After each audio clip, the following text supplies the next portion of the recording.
There's certain trillion-dollar ideas that the private sector just won't do because it doesn't pencil or because of whatever market failure is there. That's where you need government. First of all, the debt path we're on is not sustainable.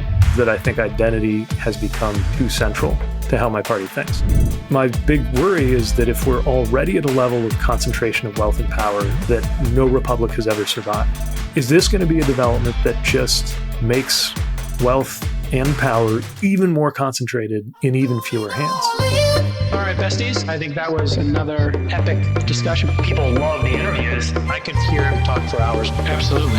We crush your questions in a minute. We are giving people ground truth data to underwrite your own opinion. What do you guys think? That was fun. That was great. All right, everybody. Welcome back to the All In Podcast interview series. Last week, we had Joe Manchin on. This week, Pete Buttigieg is here. Everybody knows Mayor Pete, born in South Bend, Harvard, Rhodes Scholar, McKinsey, U.S. Navy, and of course ran for president and was the transportation secretary under Biden. Welcome to the program, Pete Buttigieg. How are you? Good. Thanks for having me. Pleasure. Meet Chamath a former Democrat who re-underwrite his support of your party and now is a Republican. And really, the spirit of this program is to just have a candid discussion. We like to get into the details. And so I thought I wanted to start with your perception of entrepreneurs, technologists, et cetera. I was watching a clip of you on Bill Maher, and you said, hey, you know, these libertarian science-based folks in Silicon Valley, they made a very practical decision. These are rich men who have decided to back the Republican Party that tends to do good things for rich men. And these rich men include Tim Cook, Mark Zuckerberg, Elon Musk. These are people who have been part of the Democratic Party for a very long time, huge donors to the Democratic Party, and they all made this sort of flip. Do you think it was just pragmatically based upon the desire to have less regulations, a better business environment to personally make more money? Or do you think there were other things at work with the loss in 2024? Well, I don't think you can reduce it to any one thing, but I certainly think that's part of the story. It's no secret that Republican policies tend to favor people who are wealthier. And a lot of the people who drifted away from the Democratic Party, at least the ones who were getting a lot of attention, like how could these business figures, investors, billionaires have gotten away from Democrats and gone to Republicans, might be kind of a, dog bites man story, like not something that's wildly complicated if you look at the fact that, Democrats have been extremely concerned about wealth and income inequality. And, you got a lot of very, very wealthy people. I don't think it was just that. I mean, I think there are a lot of things that kind of combined at once. But, for a lot of my friends who are scratching their heads saying, wait a minute, these are folks who are from the tech and science world. How could they back a president or administration that's been deleting references to science and kind of censoring science, at least any time that climate is concerned? A lot of these guys are libertarian. How could they be on board with the administration that is sending troops into streets and has really let a crackdown on freedom that's kind of something out of the fever dreams of my conservative and libertarian friends back when we were, arguing about politics over beers that I never thought I would see happen. Some of these folks are gay, and how can they be backing an administration that's, really assaulted LGBT rights? And, if you just go down the list, there's a lot of things that are counterintuitive about some of these Silicon Valley leaders who in many cases, flipped from being very, very active Democrats to backing Trump. And, maybe there's an intuitive answer to that counterintuitive thing, which is that many of them feel their short-term business interests or personal financial interests are better served by Republicans. I get that. I would counter, as I think a lot of people in Silicon Valley who are still Democrats would, that look, a healthy business environment, you don't want to be over-regulated, but you also want to make sure you're in an environment with rule of law. You want to be in a place where it's safe to say scientific truths out loud. You want to be in a place where somebody can't impose their interpretation of their religion on other people. I have a whole counter to that. But I think that's the kind of swirl that we got into, definitely just in those short years between 2020 and 24. Do you think that there was censorship under the Biden administration for things like scientific truth? Let's just focus on COVID for a second and the backdoors that it seemed that the Biden administration had to places like Facebook and places like Twitter to just suppress scientific thought and debate, as you just talked about. So this is an amazing example of some of the false equivalencies that I've seen thrown around out there. So yeah, I would acknowledge, I think a lot of folks would say that, it came really close to the stove some of the times when the administration was trying to make sure that bad information or misinformation wasn't being pushed into the kind of public health conversation and was engaging social media companies that were trying to be responsible and do the right thing. And there might be moments that they got that wrong or went too far. But right now we're in a moment, right, where the president of the United States doesn't like being criticized by a comedian and has the head of the FCC, which regulates corporations that are trying to buy TV networks, go out and threaten them and say, we can do this the easy way or the hard way.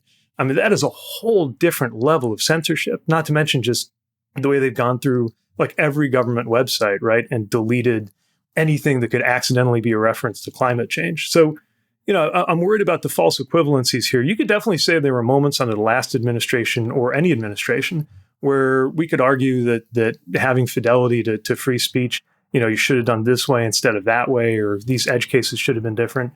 But I am nervous that anybody would equate a president trying to direct the destruction, not only of journalists, but of comedians that he doesn't like, with public health authorities in a public health emergency that killed 1 million Americans, doing their best to try to make sure that people got good public health information. Let's talk a little bit about where the rubber meets the road, which is tax policy. And I think a lot of what we've seen in this back and forth, to add to why the Democrats lost all of these amazing entrepreneurs and capitalists who build these amazing companies that create all the jobs in the tax base for this country. 2 tax proposals recently. New York City with Mamdani, and I don't know if you've come out and publicly supported him yet, but he's proposing 54% tax for the top earners there. Here in California, we have the floating of a bill to charge a wealth tax of 5% on billionaires. At a recent Mamdani rally, they were chanting tax the rich, and Elizabeth Warren, Bernie Sanders, who I think are far left of you, and you can correct me if I'm wrong, are saying, hey, ban the billionaires. And we have this sort of movement that being a billionaire is in some way immoral or unethical. So let's start with some brass tacks here. Would you support, and obviously you're going to run for president again in 2028, and you're one of the lead candidates, would you ever support a wealth tax? In principle, maybe. Yeah, I mean, you rightly said, folks like Bernie are to my left. I don't know the details of the state and local proposals you just mentioned, but those sound on their face like they're further than I would go.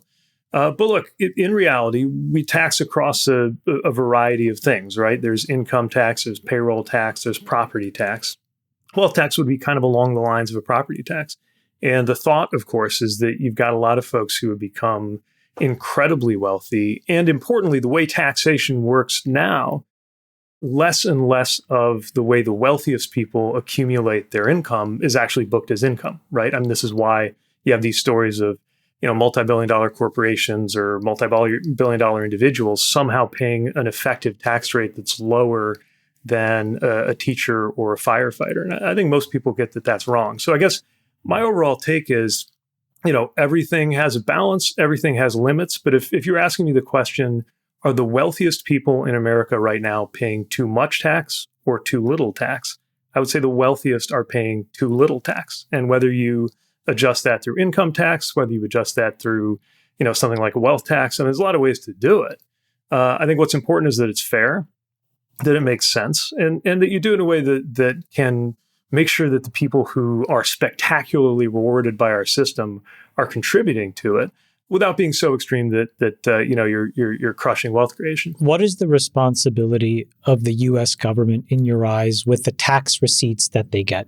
How do we understand that money is being spent appropriately and well versus pet projects or pork barrel spending or, frankly, just waste and grift? Where is that line? And give us some examples of how you would make sure that as tax receipts went up, accountability went up with it. Yeah, I think that's super important. And people's willingness to pay taxes depends on some level on their sense that they're getting good value for their money. So I cut my teeth as a mayor. We couldn't print more dollars if we wanted to as the city of South Bend. We had a cash budget, had to balance it every year.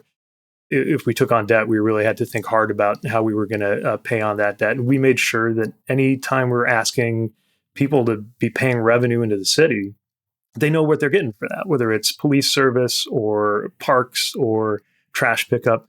I don't think that's the worst metaphor to think about how things should work at the national level too, right? We should believe that we're getting good services, good infrastructure. That was obviously what I worked on when I was at the federal level as Secretary of Transportation. We should get good national defense and all the other things that we, as a country are. But how do you make sure that it's not wasted? Like, I'll give you an example. You had billions and billions of dollars allocated to you from the Infrastructure and Jobs Act to deploy charging infrastructure, right? And as of this year, there's only a few hundred of these charging stations. It's been pretty much an abject failure.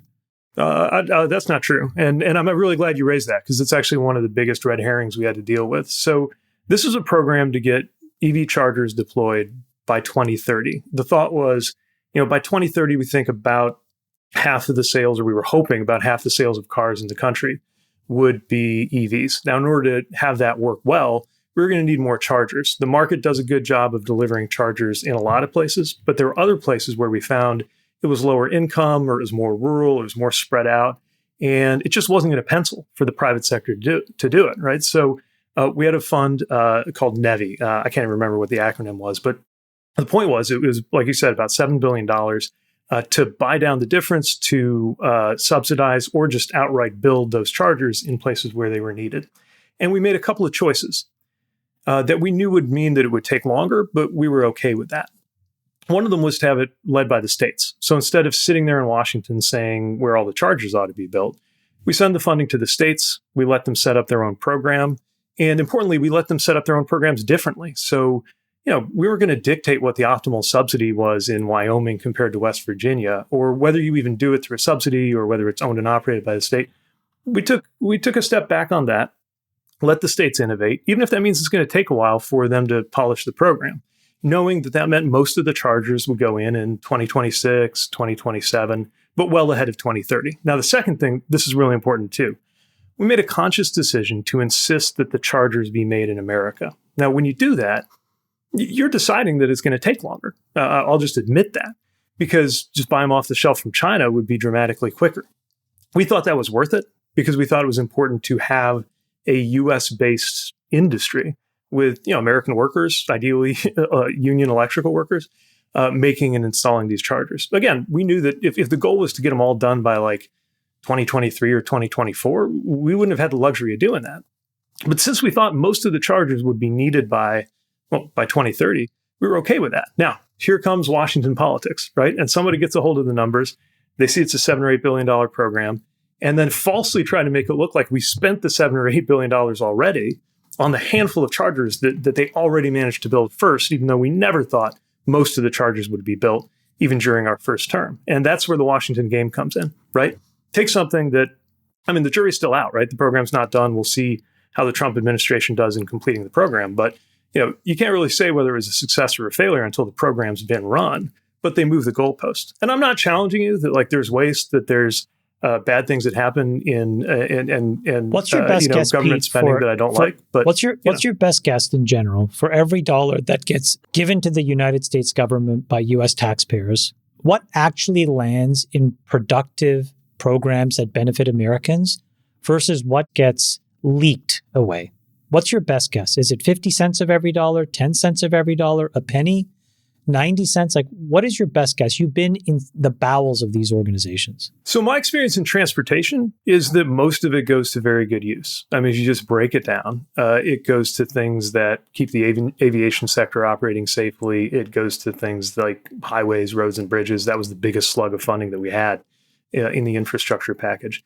And when the general or the Government Accountability Office or the Inspector General, by the way, institutions that Trump is demolishing right now, but the organizations that do the auditing and really dig in on a bipartisan basis, often in terms of outright fraud, they're going to come in at a number that's well below 1%. But I've also seen Do you think with my own 99 eyes cents is how, effective? No, Is effectively I spent? don't. This comes to the other part of what I was going to say. I mean, I think about my time in the military, for example. There was a building, I think it was Leatherneck, maybe it was Kandahar, but I think it was Leatherneck. When I traveled out there was a building that had taken years to go up. I think it was like $30 million. And just before they were about to activate it, they tore it back down. I mean, it's just a complete boondoggle. And we see stuff like that happening for sure. We see cost escalations on a lot of projects. So it's not, it's not the same as fraud. I mean, that's the like under 1%, but it's still a huge waste if you have a project cost 1% or 10% or sometimes 100% more than it should, right? I mean, by definition, every penny it takes to build something more than what it was actually required is wasted. And I do think there's a lot of that. I think government gets in its own way with procedure. Maybe just explain to us as a secretary, how much control do you have in stopping that waste? So if you see it, so I'll give you a specific example. In 2023, there were some pretty incredible outages in the FAA. We've all now learned that we have an incredibly brittle air safety infrastructure that needs to be upgraded. You saw that in 23. There was outages all the time. What do you do to stop that? And when you see the waste, how do you stop it? That was an example where we needed to invest, right? So it's that tough situation and needing to swallow hard and go before Congress or the taxpayer and say, look, we need more funding for this. But that's what we did. And by the way, this is one of the rare areas where I agree with my successor, who's done pretty much the same thing, to make sure we got the funding to upgrade the technology. Now, this is one of the few audiences that might be nerdy enough that I can geek out a little bit and talk about the big upgrade to the communications backbone that we were doing. It was to go from TDM to IP, from copper to fiber, and I think a lot of people would be astonished to know that something as important and theoretically modern as our aviation system is working on TDM. So that obviously had to be upgraded. We launched a contract. Verizon was the contractor. Obviously a multi-year, multi-billion-dollar IT contract when you have to have, not even 5 nines, but like billion to 1 chance of anything going wrong, 24/7 by 365. It's challenging and it takes a while. But that's one of the reasons why we felt a lot of urgency on that particular issue. But again, there's 2 ways of looking at this, right? Both of which are true. One thing is to look at the system and say, how can the system not be more modern? Like, we need to make better use of the dollars that go into the system to have more up-to-date communications infrastructure, to have more controllers who are both well-equipped and well-rested. And the FAA's got to do better on that. The other way to look at it is consider the civilizational achievement that is aviation safety in this country. So it's easy to grumble, and I grumble, and more than grumble. I mean, I got pretty upset with a lot of things about how aviation works as a passenger, which is why we push airlines so hard on passenger protections. But, just in the 4 years I was secretary, we had about 4 billion passenger enplanements. So 4 billion times somebody got on an airplane, right? And 0 commercial airline crash fatalities out of that 4 billion. In other words, what this kind of clunky, imperfect federal government has achieved is a standard of safety on a form of transportation that involves being propelled through the air almost at the speed of sound by flammable liquids miles above the ground. And, frankly, you and I one of us is more likely, not to be flip about it, but one of us is more likely to randomly die of natural causes during this taping than to be involved in a commercial airline fatality. Let's hope it's Jason.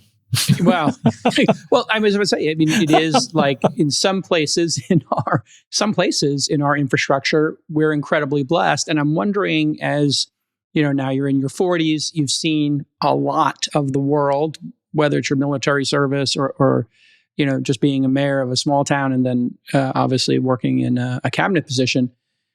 How has your view of free market dynamics solving problems versus the government solving problems evolved, if at all? Because when we talk about these problems, you look at what's happening with space.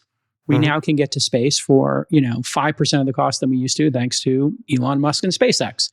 Yeah. We have superchargers and chargers everywhere, thanks to Tesla and a number of other folks, putting them out there, ChargePoint, et cetera.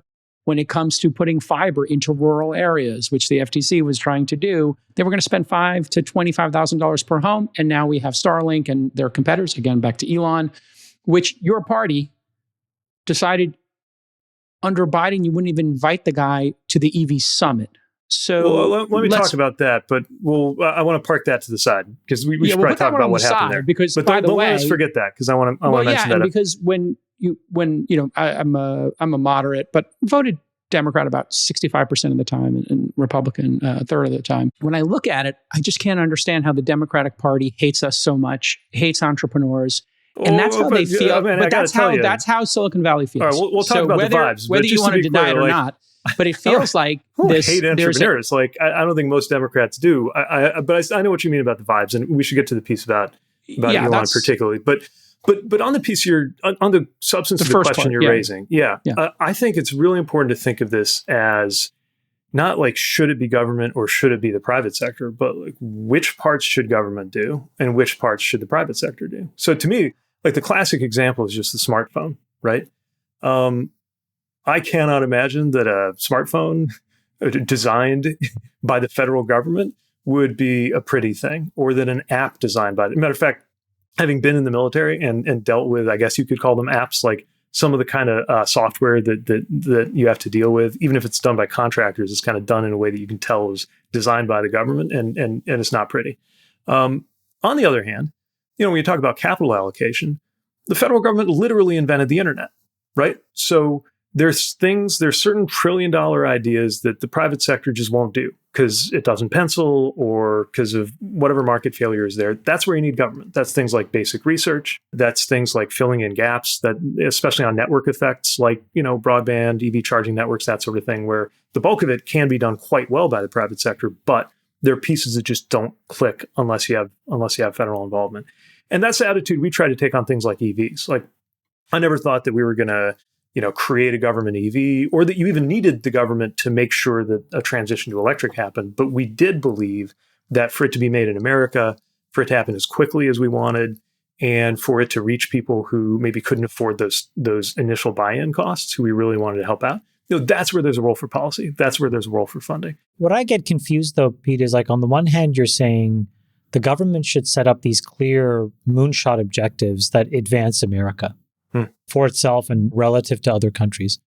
But then the other side is that if you do too well achieving those objectives, we want to go and take a bunch of that away from you.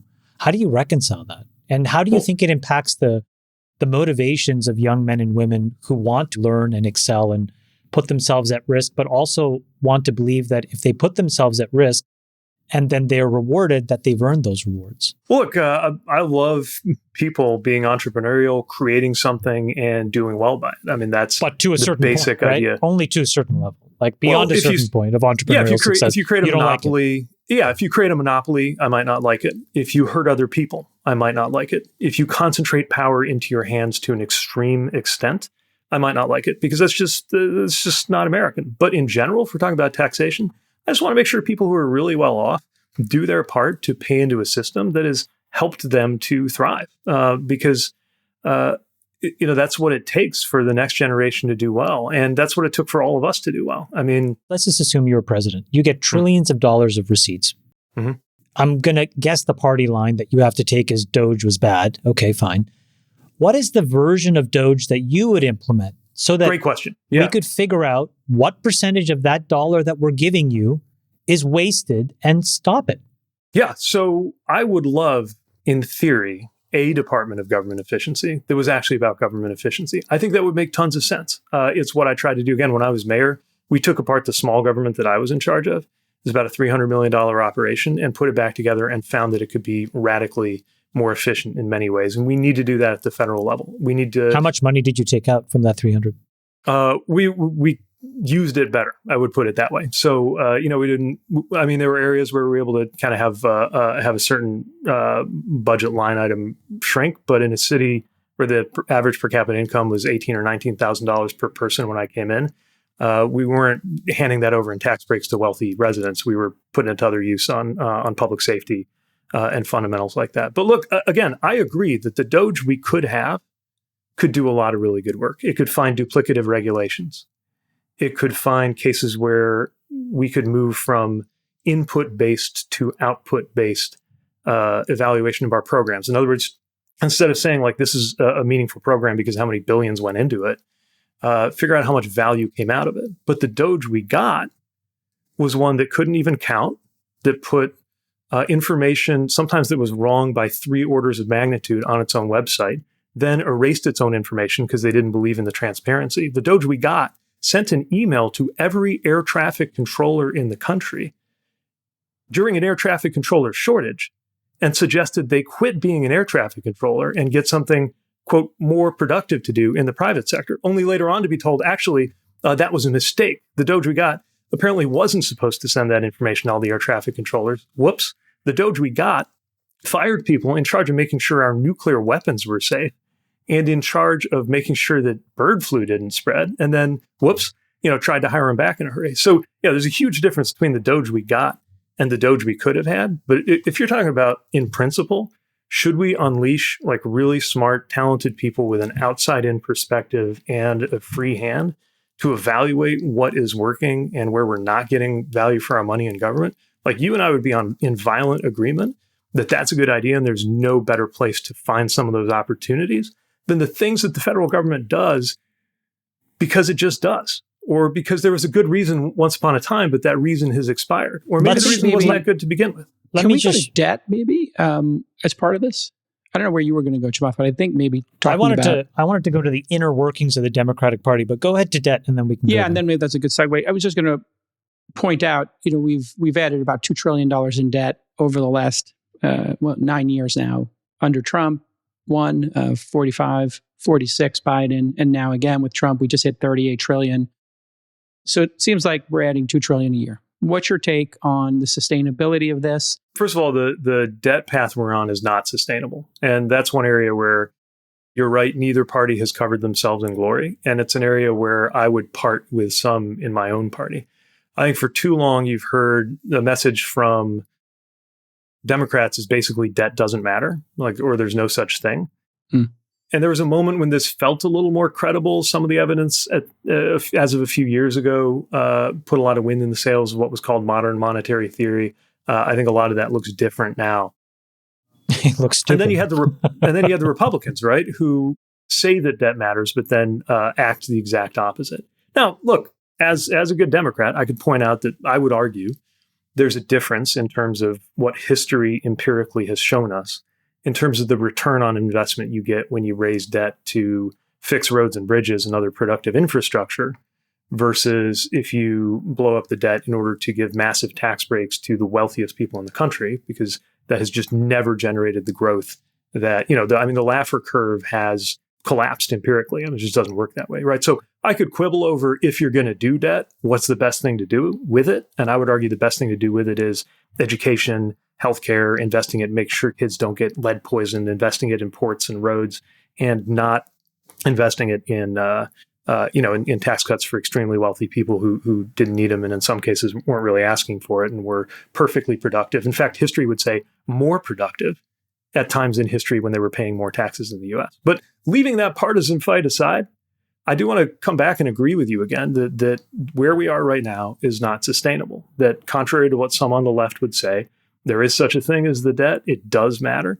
And we need to make sure that what we're doing going forward is more consistent with some basic fiscal responsibility. What is the fiscal responsibility? I mean, I hear all these, political speak over and over again from you guys, but I never hear anybody say, you know what, we got to tighten our belts, folks. We're going to have to cut unemployment. We have to cut these, and we're going to have to raise taxes here. And we have to make cuts here. I don't ever hear any of you come up with like a plan that actually would pass mustard with any of us in the business community who have to run companies and make sure they're solvent. This does not seem like you have a plan or anybody else has a plan. And is it because it's so unpopular that you can't just say, hey, there's going to be some austerity here and it's going to be painful and there's going to be more taxes and that's going to be painful and then you don't get elected? Is that the issue? I literally did put out a plan, which I balanced every single spending back when I was running for president in 2020, which feels like another lifetime. Every single thing that I proposed spending on, I also proposed to pay for and explained what would have to happen tax-wise in order to do it. And again, those are the habits that I built as a mayor who had to do my budget in cash. So look, it's not like it's a completely unsolvable problem. There are measures that we got to take to reduce things like the cost of providing healthcare, which is one of the biggest sources of pressure on Medicare, Medicaid, you name it. Not just getting people insured, but the actual underlying cost. Same with pharmaceuticals. And then there are things you got to do on the revenue side. Like, I'm sorry, but like we can't just slash $1 trillion from what the wealthiest people are paying again and again, and then call this a sustainable budget. The $1 trillion of cuts, what is that specifically that's being cut? Oh, you mean on the tax side? Yeah. We'll start with OBBA, right? And then TCJA too. Like, we know that the vast majority of the benefits of those tax cuts went to the wealthiest. We could say the same about the broader pattern of cutting taxes going back to, I guess if you look back over the 50 years. Why do you think that the American entrepreneurial class was more productive in terms of annual productivity growth back when taxes were higher? How do you measure that? Well, I don't know, productivity growth and income taxes. Those are two pretty simple measures you could use. And this is I'm sure you know, like which era? Well, look at the 70s and 80s, right? 60s, 70s, 80s, look at GDP growth, productivity growth, and tax rates. I'm sure you're aware that those growth rates were higher and the tax rates were higher too. I'm not saying there's no correlation where like if you overtax, you'll eventually get less productivity. But, if you look at where we are on the spectrum between too far this way and too far that way, it's not like we're doing this in a vacuum. There's historical data. But I just want to make sure, you think the BBB was a giveaway to rich folks, like no taxes on tips, extending the Trump tax cuts that disproportionately affected middle income folks? Those are giveaways to rich people? Do I think the majority of the OBBA tax cuts went to rich people? Yes. And how do you define majority? Like dollar tonnage of depreciation or actual dollars in pockets of humans? Either way you look at it, right? Well, there's a lot of evidence. It's important how you look at it because it's actually, math, if you're low right? income, dollars in your pockets is going down when you account for what they've done with the subsidies. Right? Remember, this is, I don't care Which how you subsidies? measure. Which subsidies? Can you name me a measure? Can you name a measure by which it is I'm asking you. I'm asking the politician. I don't know. Yeah, I don't have a line item breakdown in front of me. What I'm telling you is that it is not terribly contested. Like, if anybody listening to this podcast feels like opening up a window and looking it up for themselves, just to figure out which one of us is right, it's not terribly contested that the majority of the benefit of TCJA and OBBA went to wealthy people. And it's definitely not contested, or I'd say generally not contested, that OBBA represents one of the largest transfers of wealth from lower income people to upper income people in global history. How do you measure that? You can measure it in terms of wealth before and after. You can measure it in terms of the incidence of the different forms of taxation. You can measure it in a total package that accounts for subsidy as well as benefit. Any number of ways. But again, if you measure it a different way, I'd love to hear it, because I don't regard this as something that's deeply contested, but it sounds like you have a measurement in mind that's different, and I'd love to run with it and look it up so I can see where you're coming from. We definitely cut corporate taxes and personal taxes because of TCJ. Yeah, right? That was significant. We did, and to be clear, again, because the Laffer curve turns out to be bullshit, we did not just grow our way out of the deficits that created, right? Let me ask you a question about the inner workings of the Democratic Party. I'm sure you've been asked this 100 times, so sorry for us being the 101st. But in Kamala Harris's memoir, she points in part to your identity as a reason why you weren't considered as her running mate. Can you explain to us the role of identity in Democratic politics, both perhaps you on the way in when you were nominated for secretary, and then maybe on the way out when you were not considered as a credible VP candidate? Well, let's just say I would love for identity to play a less central role in the politics of our country and in the politics of my party. And not just because I might have been passed over for an opportunity, but just because I think it has really dominated so many people's thinking in a way that makes it harder for us to build a message across identities. Don't get me wrong. I don't think it makes sense to pretend that identity doesn't matter. I don't think it makes sense to pretend to be colorblind. I also don't think it makes sense to allow that to explain everything, which is one of the habits that's formed, I think, definitely on my party's far left, that made it harder for us to get through. especially when you have a lot of people whose interests are shared. I'm thinking about the economic interest of poor people and low wealth people in this country, for example, who are black, white, and of every ethnicity and identity and gender, of course, who maybe didn't hear a unifying message that was speaking to them as a group, because it felt like my party was like a salad bar. Like, here's something for your group, and here's something for another group, and here's something for another group.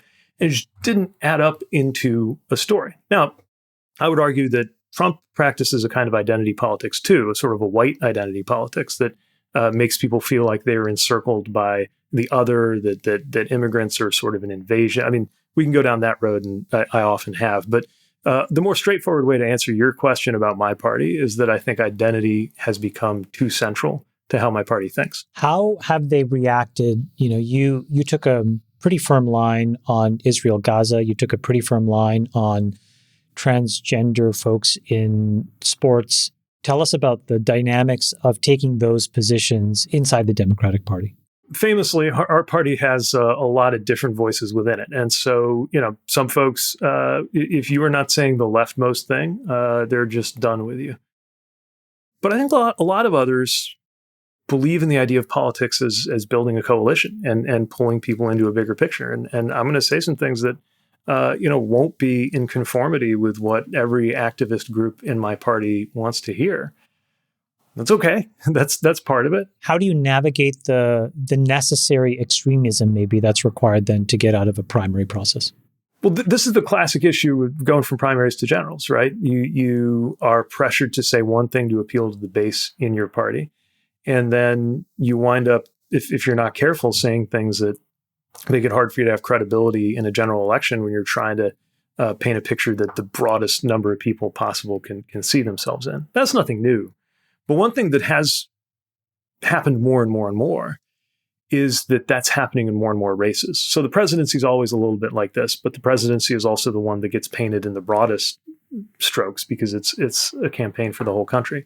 And it's all the different jostling around all the issues and all the groups all boiled down into two people running for one office. But where I think this actually hurts us the most is in Congress. So we got 435 seats in the House. Last time I checked, less than 1 out of 10 of them is considered to be seriously competitive. At best, like less than 40 are actually competitive, which means in 9 out of 10 races, the primary is pretty much it. So you never even have to bother thinking about whether some stance you took in the primary is going to make it harder for you to work across the aisle or harder to win people over or bring them together in the general.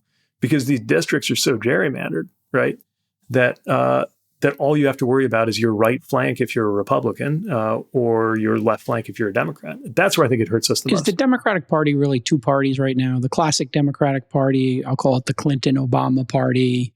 Hey, we're socially liberal, but we're not like absolutely crazy and insane. We don't necessarily need to advocate to have trans kids get surgeries and when they're 12 years old and 14 years old and all the stuff that's now become illegal in most modern countries. Is it two parties now? Because I'm watching Mamdani and like that group go, hey, ban the billionaires, more taxes and socialism, and here's all the handouts. We're going for it. And then there's guys like you and I would say the more Clinton era, Obama era kind of moderate Democrats now is kind of how I'd frame it. And then can those two ever coexist in the same party? I think both parties have their contradictions, and that's definitely true for my party. The way I view it is one of the biggest problems we have as a society is this level of inequality we've hit. That like historically, there's no evidence that any republic can reach this level of equality, to hold on to it and continue to be a republic. And so the question is, what do you do about it? And you've got obviously a socialist left that says the answer is socialism. You've got Republicans who tend to say this is not a problem at all. And then you got where I think of as the center, or at least what I would like to be the center of my party, which is saying, yeah, we've got to do things. We got to lean in. We got to use the tools of the state, not in a socialist way, but in a way to try to have things be more balanced in this country. Is there a contest between kind of the center left and the far left, or however you want to characterize it? Sure. But then, today's Republican Party is a coalition of normal Chamber of Commerce business Republicans, more the kind of tech Republicans who to me are more libertarian, even though it puzzles me that they're for such dramatic government control over society right now in Trump. But whatever. My point is, you have normal business Republicans, you have techno libertarians, you've got economic populists, right? Who are in many ways to the left of even left of center in some weird ways on trade and some issues like that.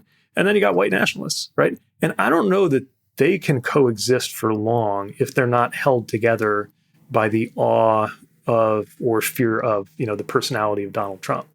And people keep imagining maybe what if we had a third party? And I look at other countries that have. It's not unusual in a lot of other modern countries to have 4, 5, 6, 7 parties. In some ways, it feels on its face like that would make more sense in the U.S. But I think the reality in practice is, anytime somebody tries to go off and start a third party, it just winds up screwing it up for one of the other two, and we're right back where it started. Pete, do you think that Donald Trump made the right decision to close the border? And if not, why not? I think that he is right to draw attention to the problem of the border, and that it is important to have a secure border. I don't believe it was true that it was exactly open before. I think it is functionally closed now. But I would agree that the last administration didn't do enough, and didn't do enough early enough Biden, on the border. You're saying? Yeah. And why do you think Biden looked the other way? Yeah, what was the strategy? Was there a strategy? Yeah, I think what happened was he was really looking to Congress to do it. He came out of Congress. He was a creature of Congress and thought, Congress can forge a bipartisan, since there's actually a bipartisan agreement among the American people on what to do, right? Which is what most people believe, what I believe, which is let's make it harder to come in illegally and easier to come in legally and to get legal if you're not. I mean, that's where most people are. That's about where most 80% of the country. Yeah, and that's where most of the space for compromise has been on the Hill. And yet, I think it was the 80s the last time we had an actual bill to fix it. So I think and this is speculating. I mean, I never really, was in the middle of the immigration side of things, but I think he felt like the way to do this was to get things done in Congress. He felt that, he'd managed to get the infrastructure bill done, IRA. But what's interesting is when he finally gave up on Congress, when it was clear that we just weren't going to get very far. And meanwhile, you had that set of executive orders that came late in the term. That had a major effect on the number of illegal crossings. So you got to ask yourself, if that executive order that happened toward the end, if that had been done in year 1, year 2, would we be in a different place? Now, of course, we're on the other extreme. I mean, we got citizens who just have an accent or look brown getting picked up, sometimes getting detained without access to a lawyer for a frighteningly long amount of time. And that's citizens, let alone other people who, maybe they shouldn't be here, but they also shouldn't be brutalized, right?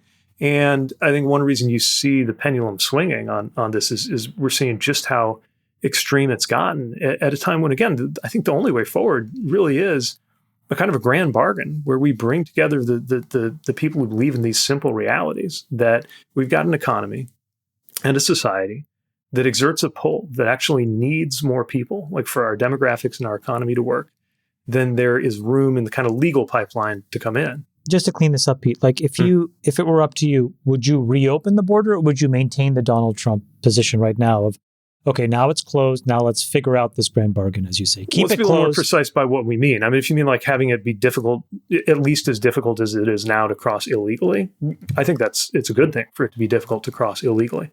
But again, I think calling it open then or closed now, you're talking about a lot of different overlapping things. Obviously, there are a lot of things about Trump's immigration policy I think are wrong, destructive, we can go to the possibly second piece illegal. too. I mean, if everybody has consensus that the border should be closed and it should be orderly and legal, great. It's 80% of the country. And then the majority of the country doesn't like what we're seeing with ICE agents without badges, right, wearing masks. That's the majority of the country is uncomfortable with this. A large percentage of the moderates who voted for Trump, at least this is what the surveys are saying, people are not comfortable with this. So I'm curious about what you think the motivation is.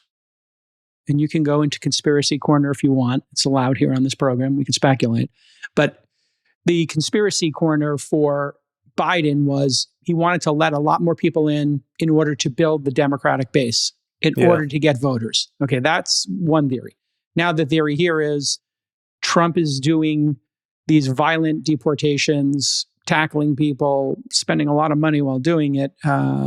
Why? Why is Trump doing it this way? Why does Pete think he's doing it this way? I think he thrives on a politics of fear. I think chaos is good for him. I think he thrives on chaos. I think when you see images of people getting beaten up, or what he used to call American carnage, like anything that validates that. Basically, the worse it's a weird thing, but the worse it feels to be in this country, the better off Donald Trump is, whether he's running for president or whether he is president. And sending troops marching into the streets. Can I just say, as the only immigrant right now on this podcast who immigrated here legally, I feel much safer and better under a Donald Trump presidency than I ever did under a Biden presidency. Just want you to hear it from my mouth for what that's worth. Do you feel safer about the fact that a Latino doctor crossing the street in Washington, D.C. Is getting hassled or harassed because they're brown? I don't think that I've heard that. Now, okay, so you're not aware of any case in which a U.S. citizen who is no, like you're me no, but I will tell you, for example, after 9/11, wait, you're on a podcast commenting about immigration. Surely you have some level of awareness. Let me tell you, after 9/11, for example, for years I had SSS on my boarding passes. And I was pulled over constantly, and people probably thought that I was a Muslim hijacker. Mm-hmm. So I know what it feels like to be harassed. And what I'm telling you categorically is I feel safer in this presidency than I have ever felt. And I'm just letting you know that. It's just my lived experience. Yeah. Yeah. I mean, I'm glad you feel safer. I'm worried about how most Americans feel. Well, I mean, I think we're all aware that people are being picked up and they're being racially profiled and their Fourth Amendment rights are being suspended here. And let me put it a different way. Has it crossed your mind that if right now they started by going for people who are illegal, and then they've started roughing up people who are citizens but who are speaking up against the administration, that even if you feel safe now, in a country where that sort of thing can be done, where people can, where even comedians could lose their jobs for criticizing the government, does any part of you wonder if that might ever come for you? Pete, it did come for me. Here's what I'm trying to tell you. After the Patriot Act passed after 9/11, I had to come to terms with the fact that even as a legal immigrant into the United States, that I was going to get extra searches, I was going to get stopped, and it happened for 6 years. I came to terms with it, I put my head down, and I kept working. But that didn't mean it was okay, right? It was a law that was passed, and people felt, for whatever reason, that there was an amount of racial profiling that could happen then. And what I'm telling you is every immigrant class at some point has felt this. My point is, it made things safer in the aggregate. And what I'm telling you now is what is happening now makes cities safer. It makes places safer. If you go to Washington, D.C., it is the safest it's ever been. And you hear this consistently from many, many brown and black people. I guess what I'm telling you is if you take the amount of money that it costs to do a full-scale military deployment in an American city, and you just used it on improving funding for the police and mental health and a whole lot of other things, you probably get a pretty good result that way too. But I know there are a lot of people, and I have heard personal direct examples of people who are in some cases U.S. citizens or in other cases here legally, who no longer think it's even okay to go outside, who ask people to run errands for them because of the atmosphere that has been created in Washington, D.C. So it's definitely not safer for them.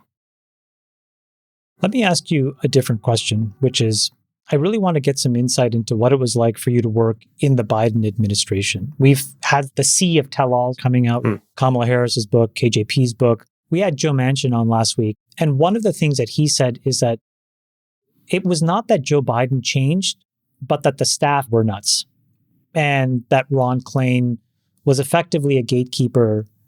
And if you had reasonable proposals, they would go into some black hole and die. Can you give us a sense of what it was like to work under Biden and the positives, but also the negatives? Give us a fair representation. Yeah, and in the spirit of fairness, I should say this is the only time outside of the military, it's the only time I've ever worked in the federal government. So I can't benchmark, to compare one White House to another or one president to another. But I'll tell you what my experience was like.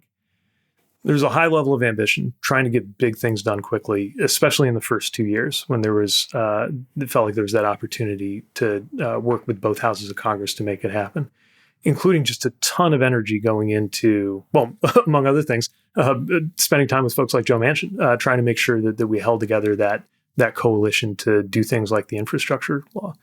There were calls I agree with. There were calls I disagreed with. There were also a lot of times when it looked like something wasn't going to happen, and then somehow it happened. And that was where I do think it helped to have a president who spent as much time as he did in the Senate, because it really felt like the infrastructure bill was dead. We forget this now because it happened, and it's kind of hard to imagine it was any other way. But it was proclaimed dead many, many times in that summer of 2021 before it got done. So these moments of snatching victory from the jaws of defeat. The word gatekeeper gets used a lot for White House staff. I don't think that's unfair. I would also say, though, that I wouldn't say that's new. The gatekeeper is often the kind of other word you use for a chief of staff. Was he into cognitive decline, or when did you first realize he was in cognitive decline? I guess would be the better question. Or suspect that he wasn't, up for the job. You could feel that he was growing older. I think we all saw that. I think my experience, and obviously, I wasn't at the White House every day. Most of the time, I was out in the field doing transportation work. But what I would see if I was at an event was the same as what you'd see, watching TV. I think the debate was a real turning point.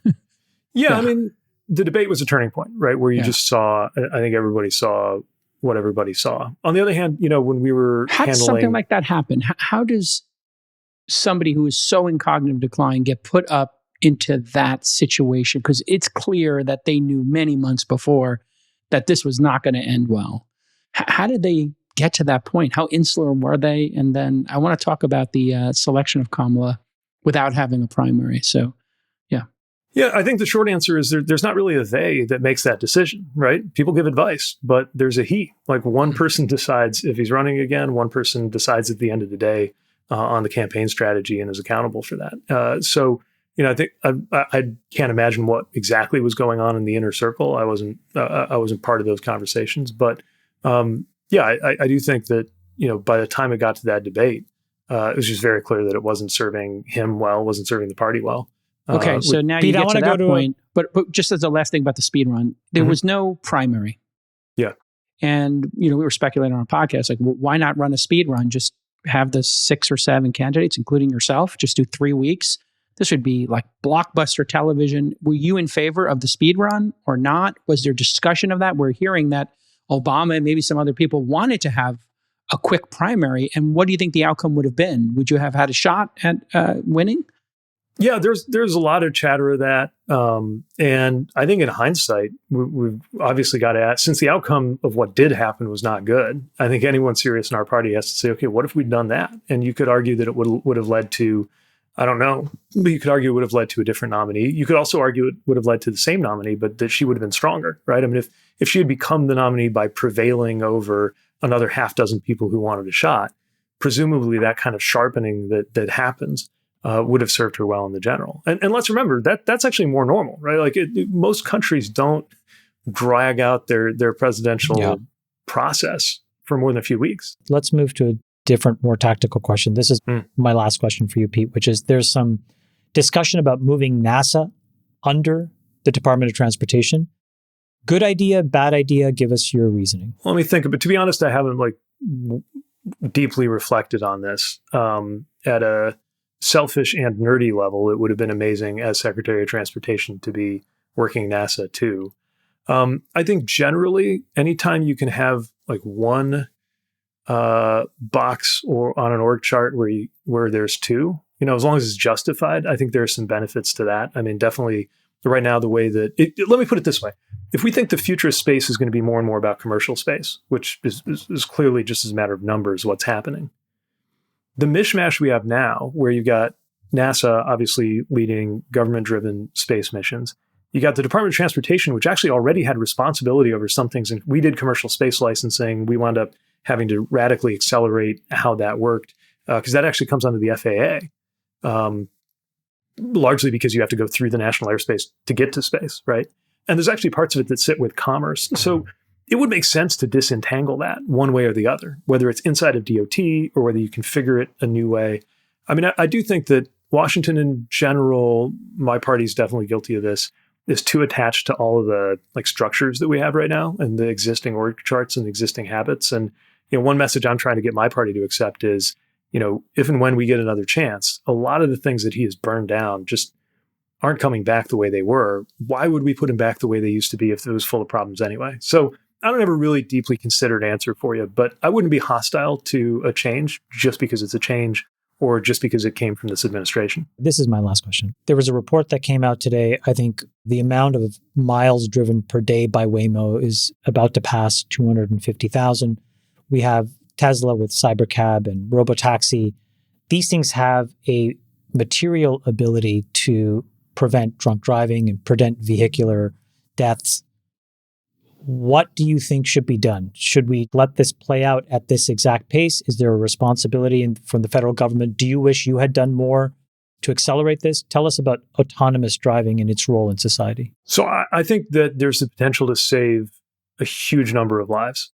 You know, we talked earlier about the incredible standard of aviation safety, right? 0 fatalities per billion, better. It's the opposite on roadway safety. Nobody talks about it. And we had a plug door blow out of an airplane, and we reconsidered our whole oversight framework because somebody could have gotten hurt that day. Meanwhile, every day, 100 to 150 people die on our roadways to car crashes and vehicles driven by humans. I mean, it's enough to fill a 737 every day. It's on par with gun violence, 30, 40,000 people a year. So human drivers have a murderous track record. It's a little bit different when we talk about professional drivers who have incredible, I met truck drivers who'd have, 2 million miles with no crashes or accidents. But just as a general rule, most of us, the average driver thinks they're safer than the average driver. And the average driver stands a shockingly high percentage chance of getting somebody killed. So, I think we're at the point where at least some of these technologies right now already are safer than human beings. And that's only going to increase and improve. And the irony of it is, even if a handful of highly publicized negative incidents will really change public acceptance. So my approach was... And they have, yeah. Yeah. So my approach was we do need to be conservative as a safety regulator to make sure it's safe. Not because I don't believe in the technology, but because I do. Because I think if people see it unfolding safely, there's going to be more acceptance. But are there things we could or should do or could or should have done to accelerate AV adoption? I think the answer is yes. Like the simple reality is we can't tolerate, like it's no big deal, human drivers killing more than 100 people a day on our roads. This is a perfect segue for my final question. We've had a grand debate occurring in our industry about job displacement. Amazon announced yesterday, I'm sure you saw, 30,000 white-collar jobs to be eliminated. UPS today, something around 40,000 people. And there was a leak in the New York Times that Amazon was planning on eliminating 600,000 job recs for the future and not hiring them because they're so convinced that robotics will do that. We all know AI is going to be the biggest change of our lifetime. I don't think that's the debate. The question is, what will job displacement and new job creation look like this time? What does Pete Buttigieg think? Do you think that we have a serious issue on our hands, or do you think we'll be able to navigate it? And then what's the government's role in it? When you're president, what will it look like if you inherit this chaotic AI job displacement potential? Yeah, I'm seriously concerned about it. And part of that's from growing up in the industrial Midwest. Like, we were told, I grew up in Northern Indiana, a lot of auto industry supply chain companies there. And in the 90s and 2000s, a lot of trade and automation, but the truth is mostly automation, came in. And everybody was told, don't worry too much about what you're doing today. The pie's going to get so much bigger that everybody will be better off. And the thing is, the pie did get bigger, but the rest of that promise didn't come true. And people were pissed. People were pissed because they lost their income. But also, even after they got their income, if they went through a training program and got another job in a field that was growing, but it wasn't who they thought they were, it wasn't connected to their sense of identity or belonging, then you continue to have a displacement that's not just economic, but really deeper than that. And I actually think a lot of that kind of leads directly to the populism and the nationalism that you see in this administration and in this political moment. So, and the thing that really haunts me is, as much as any auto worker or electrical worker I know, like their sense of belonging and identity, very much depends in many ways on being an auto worker or an electrical worker. That's even more true for most white collar workers I know. People who work in law or software or, you see what's happening in radiology. Just to take one example, what's happening in medicine that's really changing because of AI. And the displacement that could come with that, I think, is enormous. And I don't think we're prepared. I don't know, I don't want to get into prediction games about which things will happen in which order, but I think it's clear that it's big. It's clear that it's fast. It's coming. It's accelerating. And my big worry is that if we're already at a level of concentration of wealth and power that no republic has ever survived, is this going to be a development that just makes wealth and power even more concentrated in even fewer hands? I don't think it has to be. I think that's where, good policy can make a difference. But I think if we just sleepwalk into it, that could happen. It could be even more destabilizing. The thing that you just said is the key. It doesn't have to be. It requires very smart, thoughtful legislation. I think that we had some really idiotic legislation under Biden that President Trump and David Sachs have largely unwound. These diffusion rules, the gatekeeping, all of those things, Pete, would have seen us lose to China. Just to be very clear, as a technologist who's in the middle of it, who is in the investing and building, what I'm telling you is those historic rules were terrible and dumb. And they had one or two companies who would have basically had all the spoils. And the rest of us would have been standing on the outside looking in.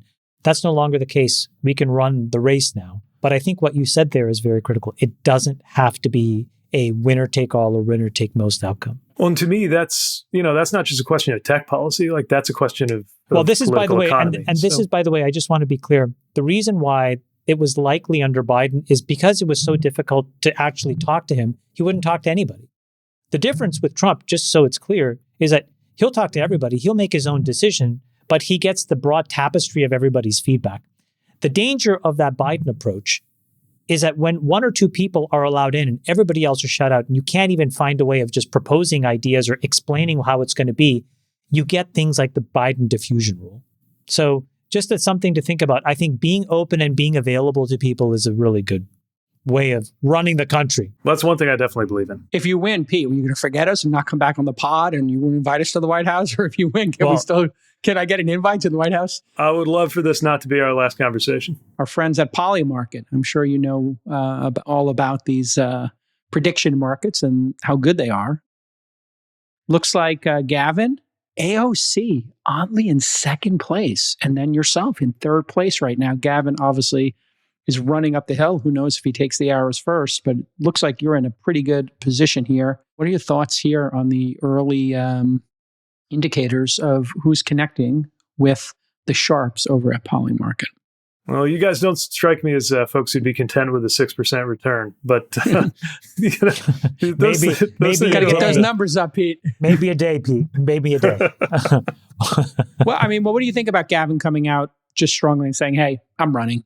Obviously, I'm running." He's been pretty clear about it. Do you think that's a smart, savvy move, or is that a crazy move 3 years out? I don't know. I mean, one interesting thing about what the current president did is, if I remember right, he didn't even wait for the midterms in order to announce.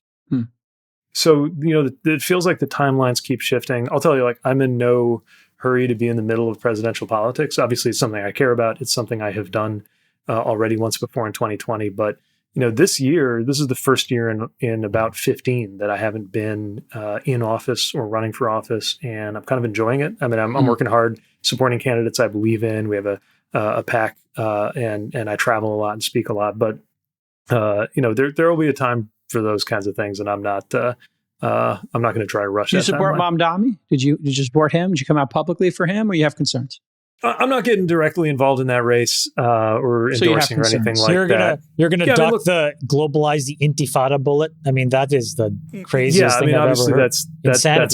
That's a problem. He's got a lot of views that, I mean, it's no surprise or secret that he is further left than I am in the Democratic coalition. That said, I was a 29-year-old mayor that a lot of people wrote off and didn't take seriously. And was able to get big things done. So I expect that he's going to win. And socialist experiment in what was at least before the greatest city in America and one of the greatest cities in the world. Well, the thing about winning is you get a chance to find out very quickly how good your ideas are and whether they'll have the results you have in mind. And that's something that I expect that he'll win, and then we'll all get to see. Yeah, I mean, it's going to be interesting to see when that 54% tax hits. Like, if people are like, you know what, Miami and Texas look pretty great, and maybe I'm going to bounce. All right, listen, Pete Buttigieg, thanks so much for taking the time. We'll have you on again. Great I'd love it. to talk with you, and we appreciate you coming on the program. We'll see you all Thanks, next Pete. time. Bye-bye. Same here. Good to Great job.